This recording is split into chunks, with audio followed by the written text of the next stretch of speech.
वो दोनों मसेटो के कमरे में पहुंच जाते हैं और उसको चाकू दिखाकर वो दोनों उसके साथ इंटीमेट होने लगते हैं और अपनी प्यास बुझाने के बाद वो दोनों वहां से मूवी के शुरुआत में हम सिस्टर फर्नांडा को देखते हैं जो अपने साथ गधे को लेकर चर्च की तरफ जा रही थी। फिर चर्च में पहुंचने पर उसकी मुलाकात सिस्टर जिनेव्रा से होती है। तब गिनेव्रा उससे पूछती है कि कल रात को तुम कहाँ थी, जिस पर फर्नांडा कहती है कि वो इस गधे को पकड़ने गई थी जो कि चर्च से भाग गया था। तब जिनेव्रा कहती है कि ये गधा हर रोज भाग कैसे जाता है, और ये दोनों बातचीत कर ही रहे थे कि तभी वहां पास से गुजर रहा माली उनको गुड मॉर्निंग कहता है, लेकिन बदले में उसे उन सिस्टर्स से गाली सुननी पड़ती है। उसके बाद फर्नांडा चर्च की मदर मरिया से गधे के बारे में कंप्लेन करती हैं और कहती हैं कि गधे को संभालने की जिम्मेदारी मुझे दे दीजिए। फिर दूसरी तरफ हम सिस्टर एलेसांड्रा को देखते हैं जो कि अपने कमरे में बैठी हुई थी और वो इस चर्च वाली जिंदगी से तंग आ चुकी थी और वो बाहर जाकर अपनी जिंदगी जीना चाहती थी। फिर अगली सुबह उसके पापा उससे मिलने आते हैं और वो एलेसांड्रा से कहती है कि तुम्हारे लिए लड़का नहीं मिल रहा है क्योंकि लड़के वाले बहुत ज्यादा दहेज मांग रहे हैं।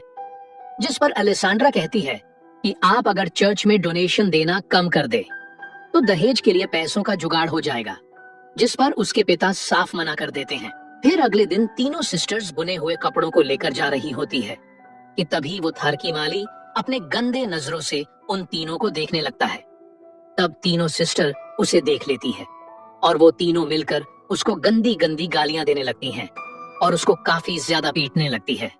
फिर दूसरी तरफ फादर टोमासो सिस्टर्स के बुने हुए कपड़े लेकर बेचने के लिए शहर की तरफ निकल पड़ते हैं, जहां रास्ते में उसकी मुलाकात उसी थरकी माली से होती है जो कहता है कि अब वो उस चर्च में काम नहीं करेगा क्योंकि उन तीनों सिस्टर्स ने उसको काफी ज्यादा पीटा था। तब फादर टोमासो उसे रोकने की काफी कोशिश करते हैं, लेकिन वो नहीं रुकता और वहां से चला जाता है। उसके बाद हम लॉर्ड ब्रूनो नाम के एक राजा को देखते हैं जो अपनी रानी फ्रांचेस्का के साथ खाना खा रहा था और साथ ही वो रानी को अपने फाइनेंसेस और युद्ध के बारे में बता रहा था, लेकिन रानी का ध्यान तो उसके पास ही खड़े अपने नौकर मसेट्टो पर होता है और उन दोनों के बीच नैन मटक्का चल रहा था। फिर रात में दोनों इंटीमेट के बाद रानी उससे कहती है कि मेरा पति ब्रूनो किसी काम का नहीं है, जिसके बाद वो दोनों फिर से इंटीमेट होने लगते हैं। इसी दौरान अचानक लॉर्ड ब्रूनो कमरे के अंदर आ जाता है और इससे पहले कि वो देख पाता कि उसके पत्नी के साथ कौन रंगरेलियां मना रहा है, मसेट्टो खिड़की से कूदकर वहां से भाग जाता है और लॉर्ड ब्रूनो मसेट्टो का पीछा करते हुए नौकरों के रूम में आ जाता है जहां मसेट्टो सोने का नाटक कर रहा था। तभी लॉर्ड ब्रूनो सभी नौकरों के छाती पर हाथ रखता है, जिससे उसको पता चल जाता है कि कौन अभी दौड़कर आया है, लेकिन काफी अंधेरा होने के कारण लॉर्ड ब्रूनो उसको पहचान नहीं पाता। तब ब्रूनो उसका चोटी काट लेता है और कहता है कि सुबह होते ही तुम्हारे बोटियां काटकर कुत्तों को खिला दूंगा। अब लॉर्ड ब्रूनो के जाते ही मसेट्टो उठता है और अपने सारे साथियों की चोटी काट देता है। फिर अगली सुबह जब ब्रूनो उस गद्दार नौकर को सजा देने के लिए आता है, तब उसको पता चलता है कि उसका चूटिया कट गया है। फिर थोड़ी देर बाद रानी फिर से अपनी हवस बुझाने के लिए मसेट्टो के पास जाती है जो कि गार्डन में अपना काम कर रहा था और वो जबरदस्ती उसके साथ चूमा चाटी करने लगती है। तब ये रोमांटिक नजारा छत पर खड़ा ब्रूनो देख लेता है और वो अपने सैनिकों से कहता है कि उसका गोटियां काट कर मेरे पास ले आओ। फिर मसेट्टो अपनी जान बचाकर जंगल की तरफ भाग जाता है और जंगल में मसेट्टो को फादर टोमासो मिलता है जो कि नशे में धूत होता है और उसकी गाड़ी नदी में पलट चुकी थी।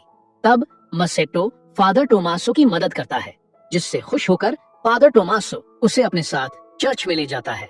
तब रास्ते में वो उसे समझाता है कि तुम गूंगे और बहरे होने का नाटक करना, नहीं तो वहां की सिस्टर्स तुम्हें बहुत परेशान करेंगी।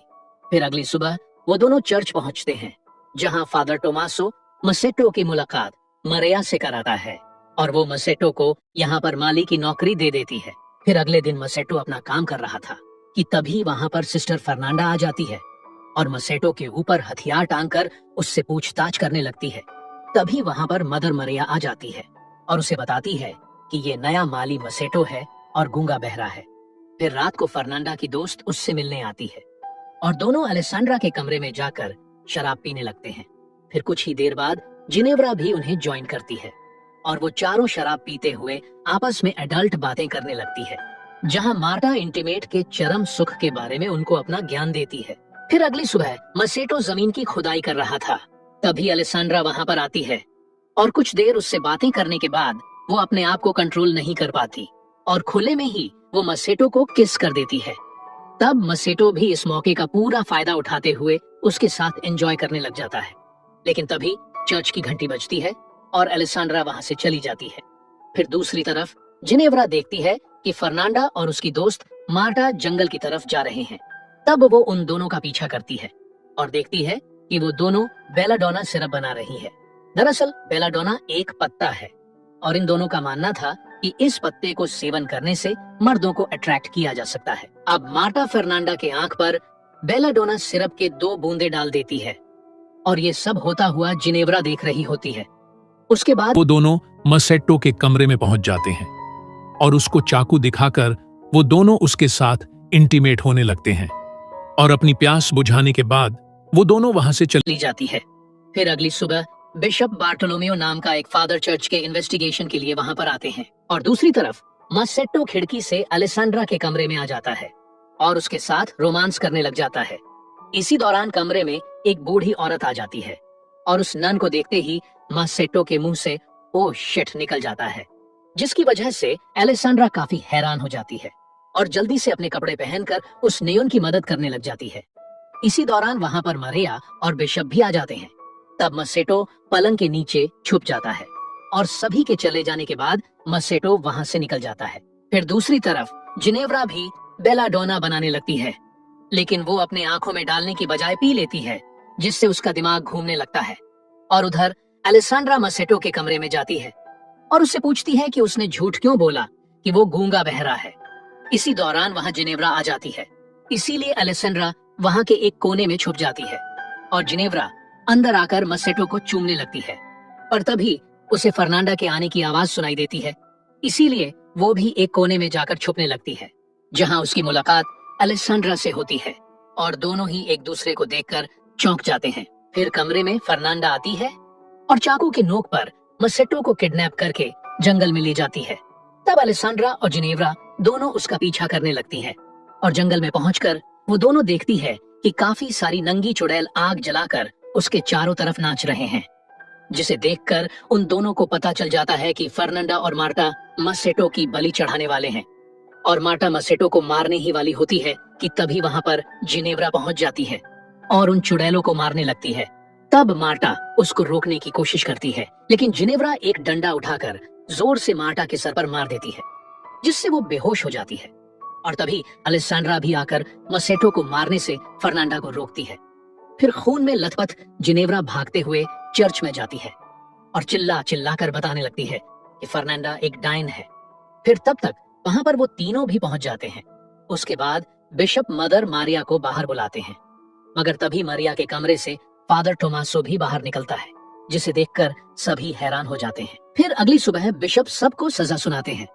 वो फादर टोमासो को एक मर्दों के चर्च में ट्रांसफर कर देते हैं और मसेट्टो को वापस उसके राजा लॉर्ड ब्रूनो के हवाले कर दिया जाता है, जहां वो उसे काल कोठरी में बंद कर देते हैं और वो तीनों हॉर्नी सिस्टर्स एक दूसरे से गलत व्यवहार के कारण माफी मांगते हैं और साथ ही उन तीनों को मसेट्टो की काफी चिंता भी हो रही थी। फिर दूसरी तरफ काल कोठरी में मसेट्टो के पास लॉर्ड ब्रूनो आता है और वो उसे बताता है कि उसने अपनी पत्नी को जानवरों के साथ बंद करके रखा है और साथ ही वो मसेट्टो को भविष्य में देने वाले सजा के बारे में उसको बताने लगता है। फिर कुछ देर बाद उस काल कोठरी में एक कछुआ आता है, जिसके पीठ पर मोमबत्ती जली हुई होती है और उस कछुए को दरअसल उन तीनों सिस्टर्स ने वहां भेजा था ताकि सैनिकों का ध्यान बटा सके। फिर जैसे ही सैनिक उस कछुए के पीछे जाते हैं, तभी सिस्टर्स वहां आकर मसेट्टो को नन वाली कपड़े पहनाकर वहां से भगा ले जाते हैं और उसकी जगह वहां पर एक पुतला रख देते हैं, जिसकी वजह से सैनिकों को लगता है कि ये मसेट्टो ही है और वो चारों आजाद पंछी की तरह जंगल में भाग जाते हैं। और इसी के साथ ये मूवी यहीं पर खत्म हो जाती है।